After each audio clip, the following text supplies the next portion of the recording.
नमस्कार, दिव्य हिमाचल टीवी में आपका स्वागत है। मैं अनुज कुमार हाजिर हूं आपके सामने न्यूज बुलेटिन के साथ। तो आइए शुरू करते हैं मेन हेडलाइंस के साथ।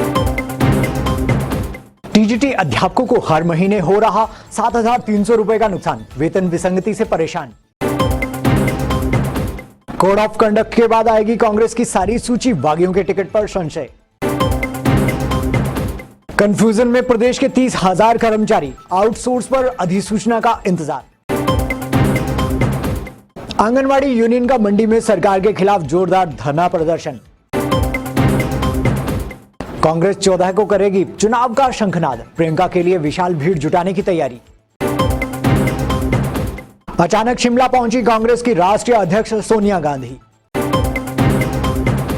अगले 2 दिन भारी बारिश का अलर्ट, बर्फबारी भी हो सकती है। और अब समाचार विस्तार से। टीजीटी अध्यापक महासंघ ने मुख्यमंत्री जयराम ठाकुर से वेतन विसंगति हल करने की मांग की है। आइए देखते हैं ये रिपोर्ट।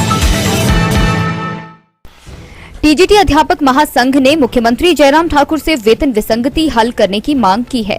टीजीटी महासंघ की राज्य कार्यकारिणी के प्रदेशाध्यक्ष अजय पटियाल ने कहा कि प्रदेश सरकार द्वारा 3 जनवरी 2022 को लागू किए गए छठे वेतनमान और जिसका संशोधन 6 सितंबर 2022 को एक बार फिर 2 साल का वेतन वृद्धि का राइडर लगाते हुए किया गया। इस वेतनमान तथा वेतनमान के इस संशोधन से हिमाचल प्रदेश के 16,000 से अधिक टीजीटी अध्यापकों के कैडर, जिसमें सभी संकायों के टीजीटी को खासा नुकसान हुआ है और टीजीटी के वेतनमान निर्धारण में विसंगति रह गई है। यह विसंगति वित्त विभाग के द्वारा पंजाब पे कमीशन को पूर्णतः हिमाचल में लागू न करने के चलते हुई है, जिसके बारे में हिमाचल प्रदेश अराजपत्रित कर्मचारी महासंघ के प्रदेश अध्यक्ष अश्विनी ठाकुर भी कई बार आवाज उठा चुके हैं। इस वेतनमान में टीजीटी अध्यापकों को 38,100 के मूल वेतन तथा 3 जनवरी 2022 के बाद नियमित होने वाले इस वर्ग के अध्यापकों को 2 वर्ष का कार्यकाल पूर्ण करने पर 41,600 पर फिक्स किया जाना चाहिए।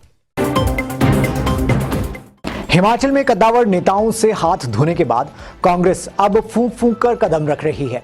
पार्टी को बगावत से बचाने के लिए प्रत्याशियों पर तैयार सूची को होल्ड पर डाल दिया है। कांग्रेस अब सभी उम्मीदवारों के नाम का फैसला एक साथ चुनाव की तारीख तय होने के बाद कर सकती है। हिमाचल में कद्दावर नेताओं से हाथ धोने के बाद कांग्रेस अब फूंक फूंक कर कदम रख रही है। पार्टी को बगावत से बचाने के लिए प्रत्याशियों की तैयार सूची को होल्ड कर दिया गया है। कांग्रेस अब सभी उम्मीदवारों के नाम का ऐलान एक साथ चुनाव की तारीख तय होने के बाद कर सकती है।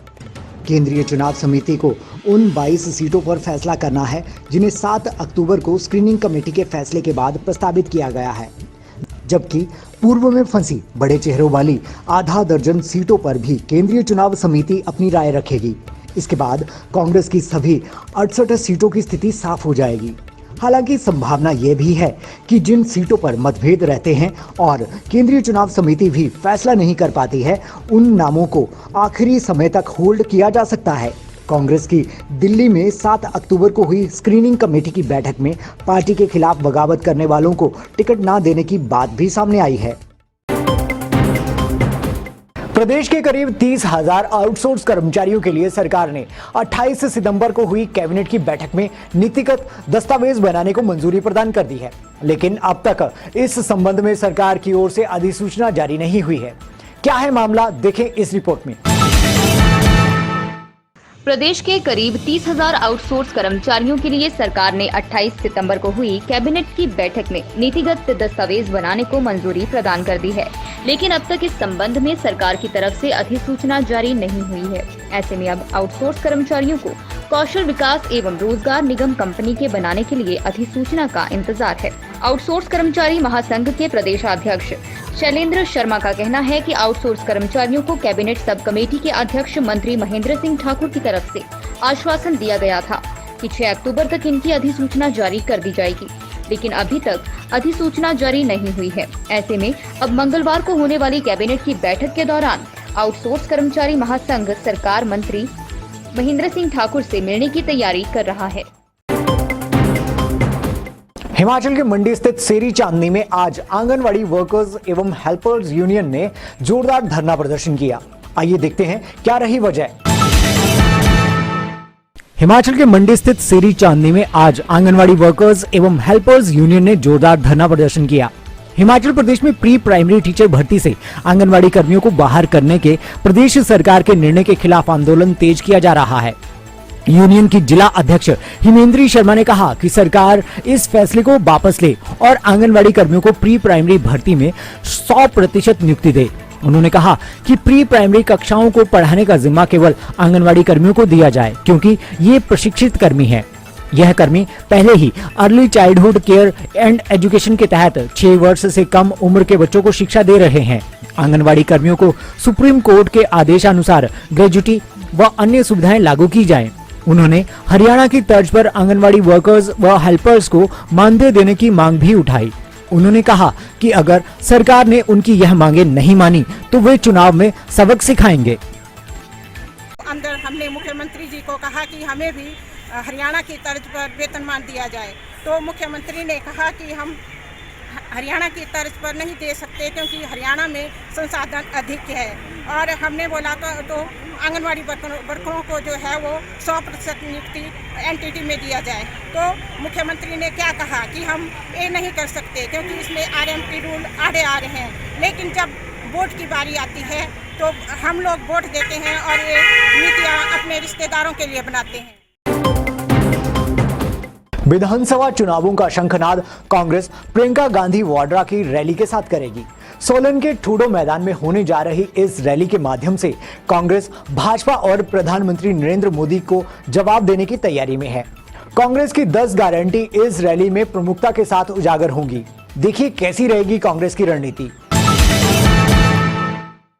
विधानसभा चुनावों का शंखनाद कांग्रेस प्रियंका गांधी वाड्रा की रैली के साथ करेगी। सोलन के ठोडो मैदान में होने जा रही इस रैली के माध्यम से कांग्रेस भाजपा और प्रधानमंत्री नरेंद्र मोदी को जवाब देने की तैयारी में है। कांग्रेस की 10 गारंटी इस रैली में प्रमुखता के साथ उजागर होंगी। इस रैली में ज्यादा भीड़ जुटाने के लिए कांग्रेस ने पूरी ताकत झोंक दी है।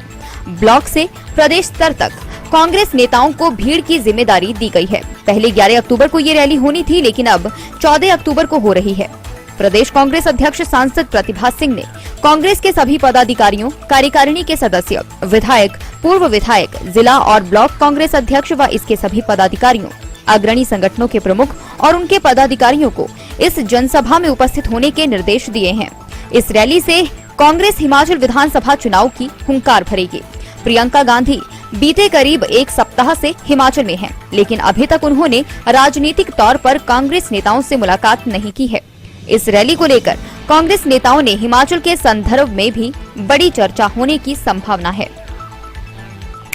दिव्य हिमाचल मीडिया ग्रुप अपने पाठकों के लिए एक बार फिर लेकर आया है कौन बनेगा लखपति इनामी कूपन योजना, जिसमें आप जीत सकते हैं 1 लाख का नकद इनाम, एलईडी, रेफ्रिजरेटर, वॉशिंग मशीन और ढेरों आकर्षक इनाम।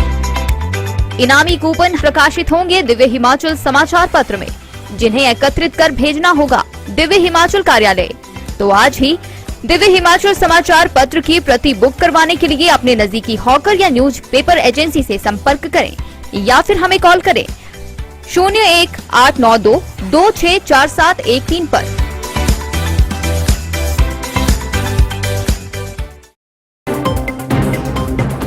चुनावी घमासान के बीच कांग्रेस राष्ट्रीय अध्यक्ष सोनिया गांधी बेटी प्रियंका गांधी वाड्रा से मिलने शिमला पहुंची हैं। सोनिया गांधी सोमवार को चंडीगढ़ से सड़क मार्ग के माध्यम से शिमला पहुंची। सोनिया गांधी का यहां 2 दिन ठहरने का कार्यक्रम है। चुनावी घमासान के बीच कांग्रेस की राष्ट्रीय अध्यक्ष सोनिया गांधी बेटी प्रियंका गांधी वाड्रा से मिलने शिमला पहुंची हैं। सोनिया गांधी सोमवार को चंडीगढ़ से सड़क मार्ग के माध्यम से शिमला पहुंची। सोनिया गांधी का यहां 2 दिन ठहरने का कार्यक्रम है। सोनिया गांधी 12 अक्टूबर को दिल्ली लौट सकती हैं। इसके बाद उन्हें केंद्रीय चुनाव समिति में हिमाचल कांग्रेस की टिकटें तय करनी है। सोनिया गांधी का यह दौरा राजनीति से बिल्कुल दूर है और उनके शिमला में मौजूदगी के दौरान किसी भी राजनेता से मिलने का फिलहाल कोई कार्यक्रम नहीं है। सोनिया गांधी यहां प्रियंका गांधी वाड्रा के साथ उनके निवास स्थान पर रहेंगी। प्रियंका गांधी बीते मंगलवार को शिमला पहुंची थी। कांग्रेस के सर्वोच्च नेताओं के हिमाचल पहुंचते ही राजनीतिक सरगर्मियां भी बढ़ गई हैं। टिकट पर चल रहे मतभेद भुलाकर कांग्रेसी अपने अपने चुनाव क्षेत्र में सक्रिय हो गए हैं।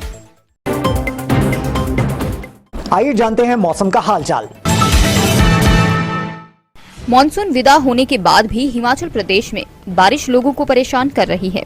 सर्दी ने भी दस्तक दे दी है, वहीं तापमान में भी काफी गिरावट दर्ज की जा रही है। अधिकतर शहरों का न्यूनतम तापमान सामान्य से 2 से 6 डिग्री सेल्सियस तक नीचे गिर गया है। इससे खासकर ऊंचे क्षेत्रों में अभी से ही सर्दी का एहसास होने लगा है। हिमाचल प्रदेश में सोमवार को जारी येलो अलर्ट के बीच जिला चंबा के साच पास में बर्फबारी हुई है। समुद्र तल से 14,500 फीट ऊंचाई पर स्थित साच पास में बर्फबारी होने से जनजातीय क्षेत्र पांगी का जिला मुख्यालय चंबा से संपर्क कट गया है। चुराहा विधानसभा क्षेत्र में सोमवार सुबह बूंदाबांदी होने से क्षेत्र में ठंड बढ़ गई है। मौसम विभाग की माने तो 13 अक्टूबर तक प्रदेश के कुछ क्षेत्रों में बारिश हो सकती है। और बुलेटिन में कुछ बड़ी खबरें चलते चलते में। पठानकोट मंडी 4 लेन सड़क पर कंडवाल में बनेगा मॉडर्न टोल प्लाजा कॉम्प्लेक्स। प्रदेश उच्च न्यायालय में सरकारी स्कूलों में खाली जेओए लाइब्रेरियन के पदों पर टली सुनवाई। हिमाचल प्रदेश में चंबा जिला में 4 पावर प्रोजेक्ट्स पर पैसा लगाएगा जर्मनी, दिल्ली में एमओयू साइन। और कुल्लू के बंजार में बाइक सवार से पकड़ी 3 किलो चरस, सिंधवा रोड में नाके के दौरान दबोचे तस्कर।